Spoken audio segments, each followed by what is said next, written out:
Graça e paz, meus irmãos. Um bom dia a todos. Que Deus os abençoe grandemente. Amém? Hoje daremos continuidade na leitura e exposição do livro de 1 Reis, capítulo 17, 18 e capítulo 19. E com isso aí nos aproximando da leitura final deste livro maravilhoso. Capítulo 17, irmãos, nós estaremos vendo que a vida religiosa de Israel estava em tal perigo que Deus interveio com um grande número de milagres e julgamentos. Primeiro, ele enviou o profeta Elias para anunciar uma seca de 3 anos em toda a terra. Isso mostrava a impotência de Baal, que supostamente era o deus da natureza e da fertilidade. Lembrando aos irmãos que o Deus aqui citado é com letra minúscula, amém?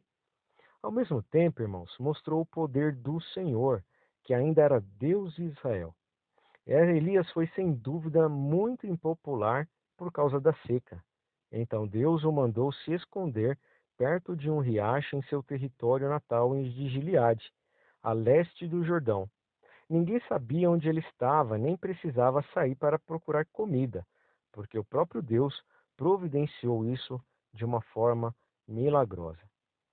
E aí, entre os versos de 1 a 7, em 1 Reis, capítulo 17, os pecados de Acabe, irmãos, chegaram a tal ponto que Deus enviou o profeta Elias para lhe dizer que não haverá orvalho nem chuva durante os próximos anos. Que ousadia a de Elias, não é verdade? Mas total confiança no Deus a quem ele servia, Deus o orientou a ir para leste, junto ao riacho de Querite, próximo ao Jordão, e providenciou corvos para alimentá-lo 2 vezes ao dia com carne, pão e água de uma forma abundante. Dos versos 8 a 16, quando a água secou, Deus o orientou a ir para Sarepta, onde seria sustentado por uma viúva. Elias chegou sedento e com fome, e ela tinha farinha e azeite apenas para fazer um pouco de pão para ela e para o filho, e depois aguardar a morte. Elias lhe disse que não faltaria farinha nem azeite em sua casa. Ela confiou nas palavras do profeta e fez conforme ele orientou. Serviu ao profeta e ainda sobrou para ela e o filho. E foi assim por todos os dias até as chuvas voltarem sobre a região. Dos versos 17 a 24 do capítulo 17, mas o filho dessa viúva veio a falecer, e ela disse: Homem de Deus, o que você me fez? Veio para lembrar-me de meus pecados e matar meu filho? Ela pensou que estava sendo castigada por algum pecado. Elias levou o garoto para o seu quarto e suplicou a Deus, primeiro com uma acusação: Ó Senhor meu Deus, também até a esta viúva, com quem me hospedo, afligiste, matando-lhe o filho? Depois com um apelo: Ó Senhor meu Deus, permite que a vida volte a este menino. E o Senhor atendeu a sua voz, e a mulher reconheceu que Elias realmente era um homem de Deus e que a palavra do Senhor em sua boca era verdadeira.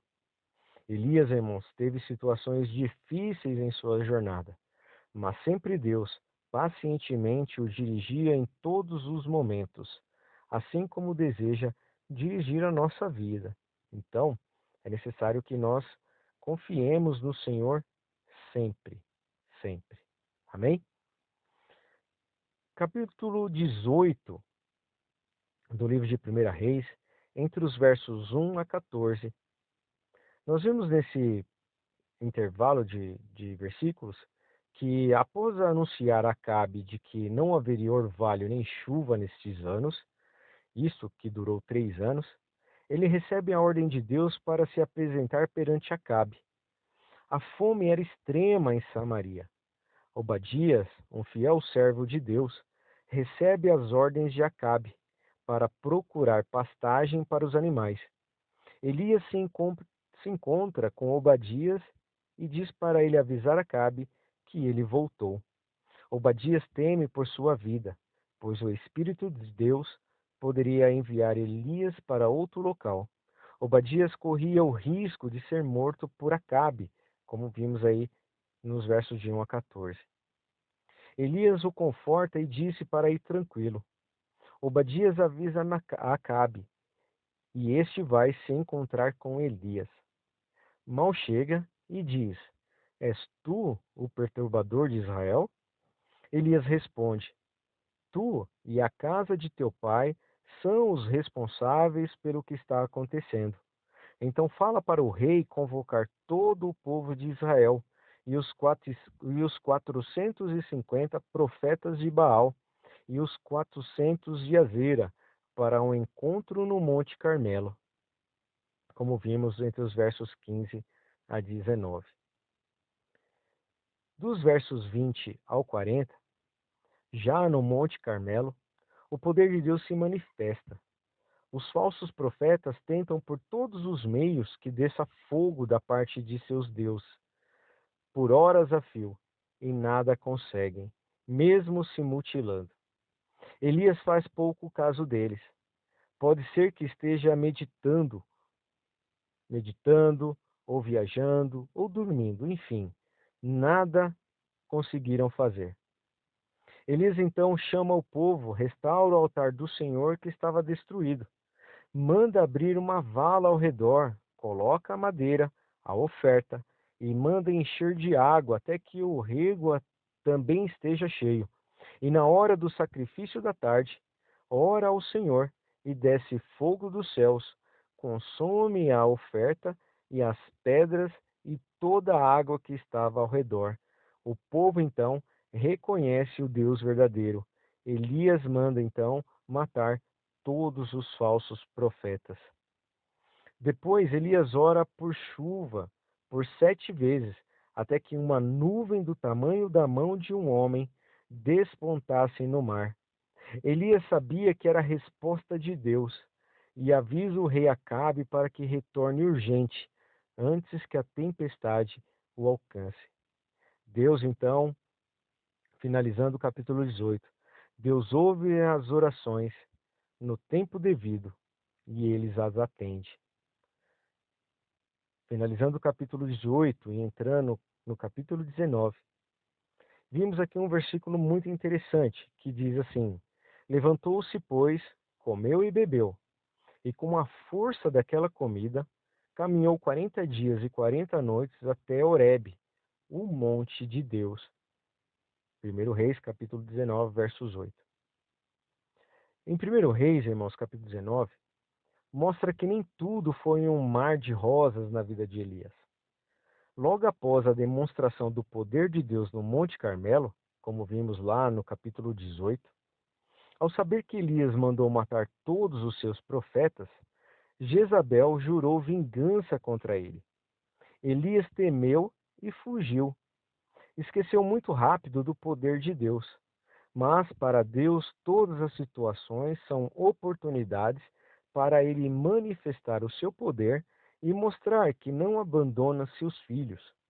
Elias manifestou sinais depressivos ao pedir a morte para si, como vimos aí nos versos de 1 a 4.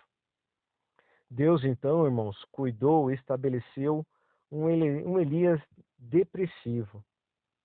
E aqui eu vou citar alguns pontos para que ele chegasse nessa condição.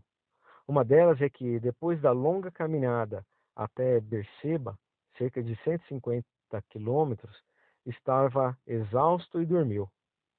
Deus então enviou um anjo para preparar pão e água para Elias, para suprir as necessidades do seu corpo e ajudar a restaurar a coragem. Elias, após se alimentar, volta a dormir. O anjo prepara mais alimento para Elias, e isso lhe revigorou as forças para uma longa jornada. Elias, irmãos, reanimado pela alimentação e o descanso que teve, fez uma caminhada de 40 dias e 40 noites em direção a Horebe, onde está o Monte Sinai. o monte de Deus, a 330 quilômetros de distância. Lá, ele entra em uma caverna para passar a noite, mas logo Deus o chama para fora com a pergunta: Que fazes aqui? Por que abandonou a missão que eu te dei? Como vimos aí entre os versos de 1 a 9. Deus aqui, irmãos, manifesta o seu poder diante do profeta, através do vento, terremoto, fogo e um suave sussurro. E então lhe dá uma nova atividade. Deveria ungir a Hazael como rei da Síria, Jeú para ser rei de Israel e Eliseu o substituir como profeta. Também o avisa que ele não foi o único que não dobrou os joelhos a Baal, que haviam mais de 7.000 em Israel que eram fiéis a Deus. É interessante, irmãos, essa maneira de Deus trabalhar, cuidando das necessidades dos seus filhos, como fez com Elias.